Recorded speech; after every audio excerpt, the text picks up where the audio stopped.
जी जी, इस वक्त हम कचहरी बार के बाहर खड़े हैं, जहां पे हमारे साथ जो जिस बार के साबका सदर है हमारे साथ मौजूद हैं। आज उनसे हमने ये सवाल करना है कि आवाम को वोट किसको देना चाहिए।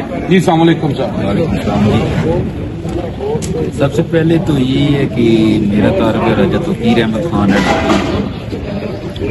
देखना ये है कि इस वक्त जो हमारे मुल्क को माशी बुरान का सामना है बड़ा शदीद किस्म का, तो कौन सा ऐसा लीडर है जो इस हवाले से अफेक्टिव रहे, जो हमारे मसाइल को जो हमें मसाइल दरपेश हैं उनका अजाला कर सके। मैं समझता हूँ कि इस मुश्किल कुरान से सिर्फ और सिर्फ एक ही लीडर है जो है इस वक्त निकाल सकते हैं, उसका नाम है मियाँ मोहम्मद नवाज शरीफ।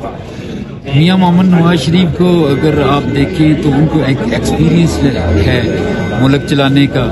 इससे पहले जब 2018 में जब वो मुल्क को छोड़ के गए थे, उसके बाद जिस तरह हुकूमत आई, आपके सामने ये है कि मुल्क को मजीद माशी बुरान का सामना करना पड़ा और मुल्क जो है मजीद करते तले दबता गया। इस वक्त एक ही ऑप्शन है हमारे पास और वो है पाकिस्तान मुस्लिम लीग नवाज।